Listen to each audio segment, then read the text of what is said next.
You see my screen, right? You see the black screen for a moment. Right, we do.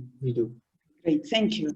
So I would like to start my talk just express my sincere thank you for inviting me for for this conference, and I'm super honored to be with such amazing company of artists, activists, and scholars. And what I'm going to present is a part of my ongoing artistic PhD project that weaves together experimental film with ethnographic writing on forms of queer kinships and queer relationality. And I think that we can also think of this space as practicing of queer relationality across geopolitical borders. As I propose as experimental filmmaking as a space for relationality. It is an artistic PhD project, meaning that a major focus of my inquiry is the production of visual works. And at the moment, I'm kind of done with my practical part, meaning that I created a body of films that kind of fulfill the academic requirement for the degree. And the film which I'm going to talk about and show clips is Countryless and Queer, is one of these films. And but as with many life commitments, my filmmaking practice, my DIY experimental film practice does not stop, and I'm continuing to make films. Despite and regardless everything. But nevertheless, I have to write, as we all know, to report back on my research, and this is where I am now struggling, because I feel this tension between me being a filmmaker and me being kind of the scholar. And it's a great tension, and first of all, the language, I have to say, and we can discuss that. And I should mention that although for the most of the time this inquiry was carried out with me being an unfunded PhD candidate at the Western Academy, being post-Soviet queer aging subject at the Western Academy is a special kind of subjectivity. So for the last year, I've been a part of an artistic research project funded by the Austrian Scientific Fund that allows me to carry on with my work, and I just have to acknowledge that. And I'm going to play a clip.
Queer relationality as a phenomenon and oneself's practice of being in the world, bonding with others, human and more than human, and as an impulse for an artistic critical inquiry, takes unusual paths and strange queer turns. It brings one objects in focus while obscuring others, retours bodies in space and times, dislocating them and offering new spaces for belongings, displaces one set of relations, simultaneously bringing another forward, and illuminates, as José Esteban Muñoz footed, a horizon imbued with potentiality of utopic queer futures. For many of us, other than Western subjects, with different backgrounds of ideological and social displacements, who speak English, German, French, or other European languages with heavy accents and mistakes, Those queer futures brings hopes and impulses to go on with our queer living and loving, find new spaces of belongings, and insist on paths we have taken, chosen, or been put on. Our daily survivance depends on queer relationality and the relation. Experimental cinema as a particular politics of vision, an artistic form and one's embodied practice is fueled with queer potentiality and utopic futurity that, following Munoz line of argument, is embedded in the quotidian, expressed in queer gestures and touches, found in ephemeral traces of queerness as presence, and filled with ecstasy, desire, and affective excess, expanding in space and time. With its own alternative to traditional cinema forms and genres, ways of making films and functioning in the world, intermediality, experimental cinema inherently lays outside of straight time and refuses normative expectation of a sonic visual narrative demanded by commercial capitalist cinema. Experimental film welcomes abstraction, failures, unknown, unforeseen, and is rooted in the indeterminacy of processes, turning them into points of departure and virtuously illuminating other possibilities of doing and being with cinema. This cinematic practice often blurs the borders between artists and audiences, and it always sticks and sprouts into a maker's living, loving, feeling, sensing, knowing and being with others, dreaming the world, and eventually building it.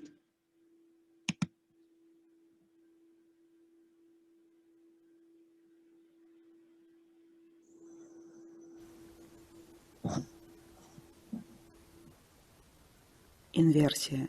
Кадр. Переход. Кадр, в который вписываются отношения, как в психоаналитическом сеансе. Роли, регламент, время, пространство, оплата. Кадр, который очерчивает взаимодействие, как в интервью. Роли, свободная беседа, ответы на вопросы, уточнения. Время неограниченное или регламентированное. Пространство, то, в котором человек себя чувствует комфортно, о котором договорились заранее, которое удобно. Кадр, который описывает форму, пластичный образ, как в кино, без ролей, звук, образы, монтаж, связи между склеек, разрывы, случайности, совпадения, смысл. Мне нужно найти все три. Пространство, где все они совпадут. 3 кадра наложатся друг на друга. Тройная экспозиция, как минимум. Любая фантазия – это инверсия. Негатив, переснятый на видео, превращается в позитив. Черное в белое, зеленый в мадженту, красный в циан, синее в желтое. Инверсия цвета, чувств, задач, высказываний, форм. Любая инверсия – это фантазия. Фантазия – это нарратив, поиск совладения с постоянно меняющимся символическим порядком.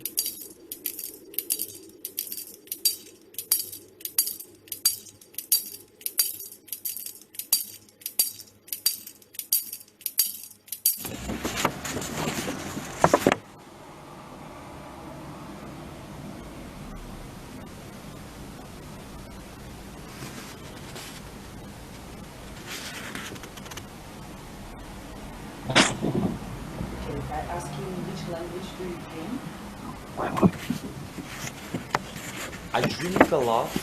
I told you last time that, but I remembered only 1 or 2 dreams like 10 years ago with the voices. I usually dream only picture and feelings, like I feel sad or happy or hyperactive in the dreams, something like that.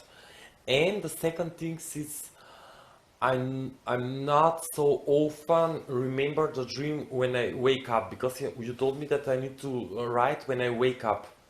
Usually I came, during the day, I just remember, I dreamed this last night. I mean, I'm not dreaming like some remarkable dreams.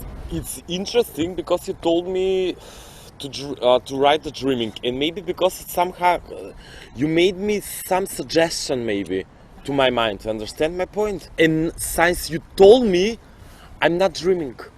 And I try one time to do this, because you told me it's some kind like a exercise to motivate your brain.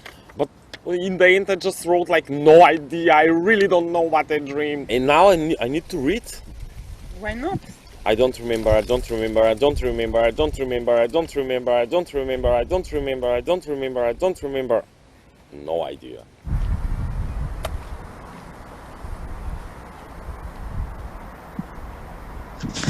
I love your camera.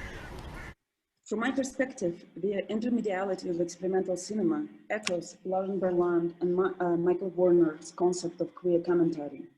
In their 1995 article, What Does Queer Theory Teach Us About X?, Berland and Warner offered this concept as a counterbalance, and back then, in the mid-1990s, perhaps as a potential substitute to the rapid institutionalization of queer theory and its incorporation into North American academic culture.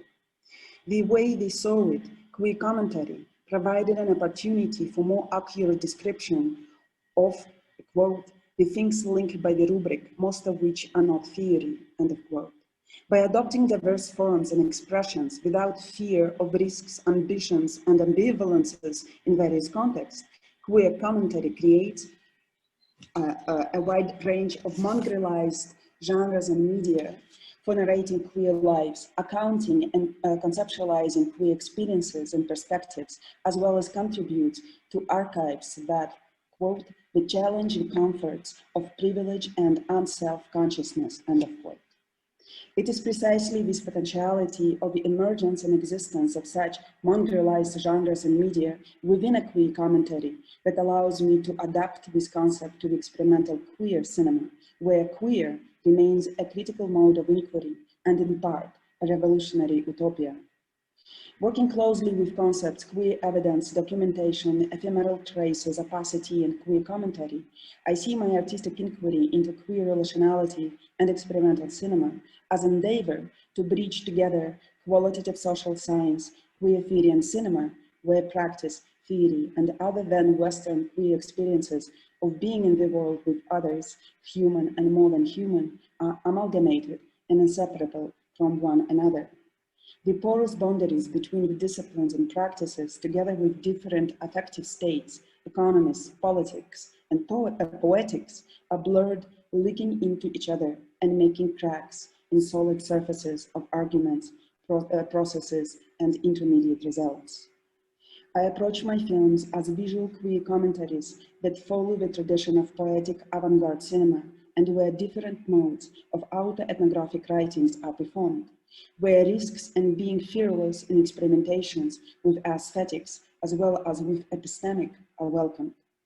They are intuitively created film worlds that refuse narrative closures and hint to a visual and sonic indeterminacy.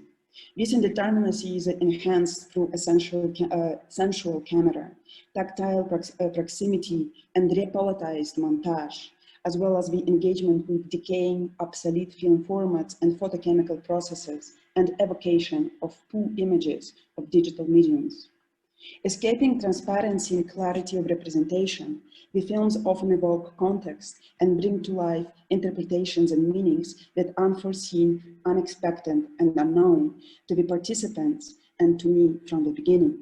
The queer evidences in their ephemeral traces unearth themselves in the process of our collective cinematic errantry.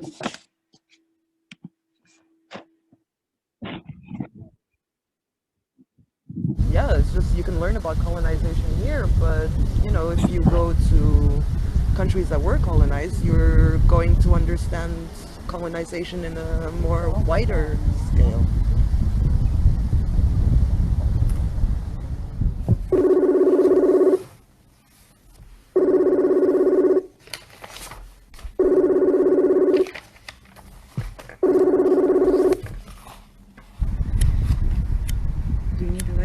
No, it's the wind. I need the wind to stop. Sorry, I cannot arrange that.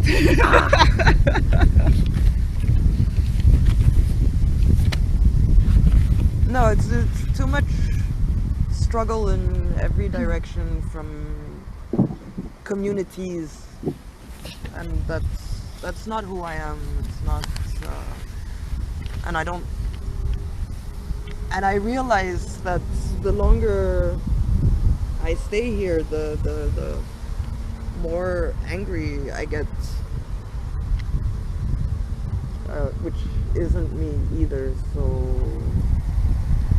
all of those issues I've dealt with in myself, being mixed race and having to sit down and integrate actually the two very different histories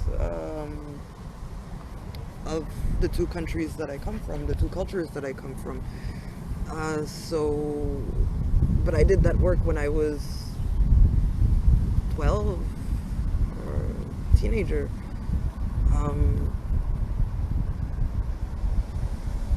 I don't need to go back to it. I don't need to go back to it, and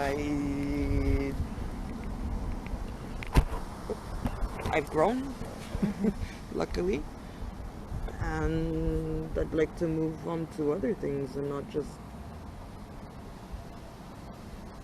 have to listen to people who are only just now doing that work themselves. Because, yeah, I mean, as a teenager, it did bother me to think about the histories of the two cultures, as I said, France, and especially the city that my mom comes from, not being in the days of slavery, being the main French ports that functioned during the triangular trade, and Senegal, which was also one of the main places where the French got their slaves.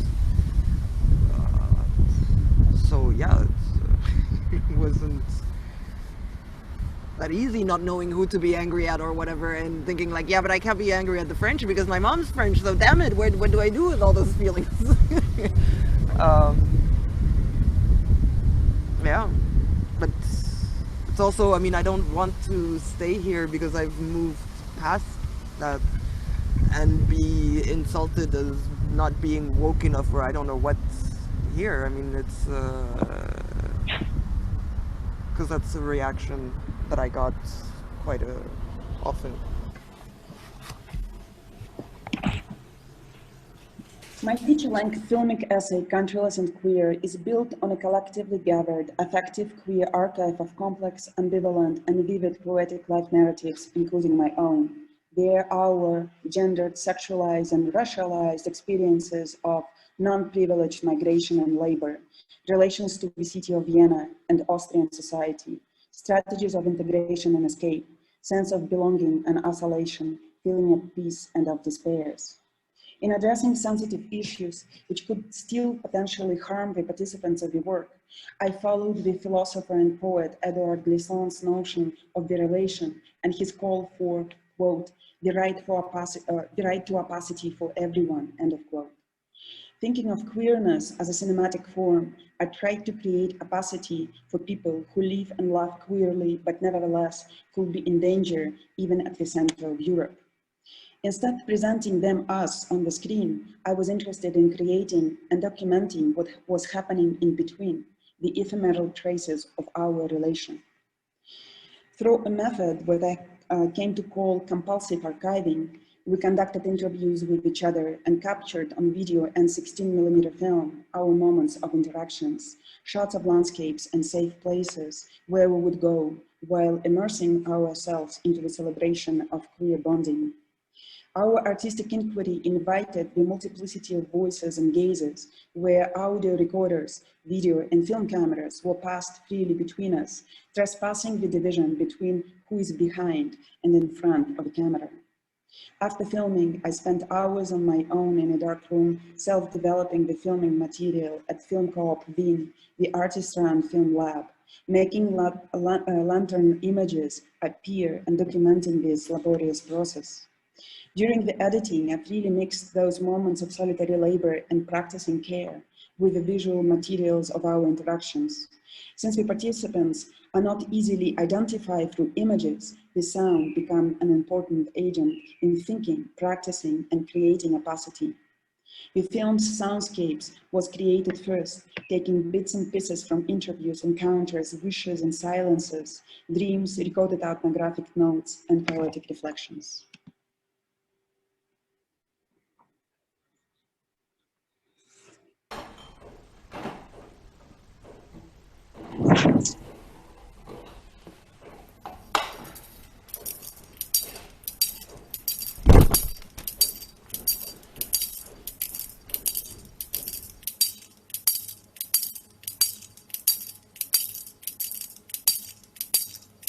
Знак препинания. Я расставляю знаки препинания. Запятые, двоеточие, точки с запятой. Продолжение следует. Начало разговора. В поисках своего пейзажа, утраченного пейзажа. Я просила вас взять меня с собой. Пространство, которое вы любите навещать, которые вас успокаивают. Озеро, парк, река.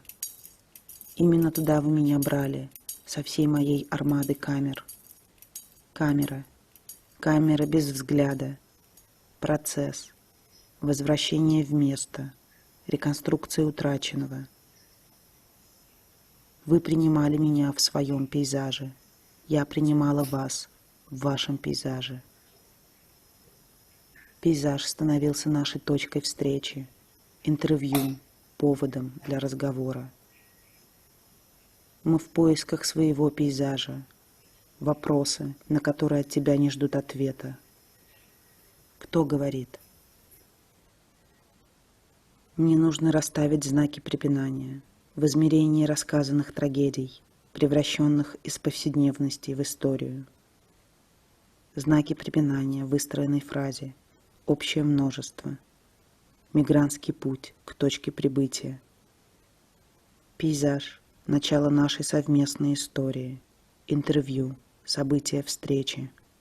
Из этой точки мы будем говорить, оставляя себя за рамками кадра.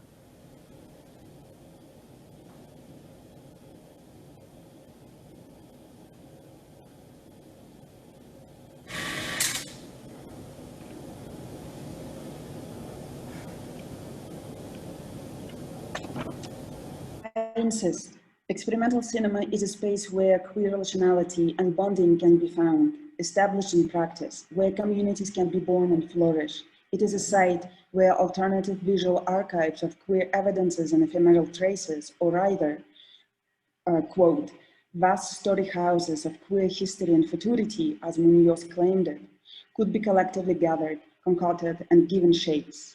Experimental cinema is a practice where queer aesthetic strategies of cinematic resistance to dominant visual order could be thought through, experimented, and intertwined with other tactics and struggles against heteropatriarchy and its oppressive mechanisms. The politics of vision are indispensable from the diverse other politics of resistance. My films are not about forms of queer kinships, but are forms of queer kinships, not about queer relationality, but are relations themselves. In turn, it leads me to reimagine experimental filmmaking as a process of community building and avant-garde films as haptic material spaces of queer belonging, not as object-oriented productions that exclusively lead to consumption by cultural outsiders. Experimental filmmaking is a queer kin-making process where relations sprout, practiced, cared, acted out, visually experienced, and traced with and as film. It refuels the potentiality of queer commentary and its monopolized genres and medias. Experimental film as a community, film as a friendship, as mutating forms of affinity and touching feelings, films as body and flesh, reassembling and copying itself endlessly, films as a protest and the demonstration of resilience in situations of political repression, police brutality, and bureaucratic censorship, films as strategies of emancipation and forms of survivance. It multiplies horizons of thinking, experimenting, facing challenges, overcoming obstacles, and moving forward with reworked strategies of conceiving, producing, and distributing films, regardless and despite of anything. Financial burden, political oppression, refusals, and rejections. My anarchist queer kinfolk says, We will win, but if we don't, we will fight till the end. Blissful utopias of action. We are in. Thank you.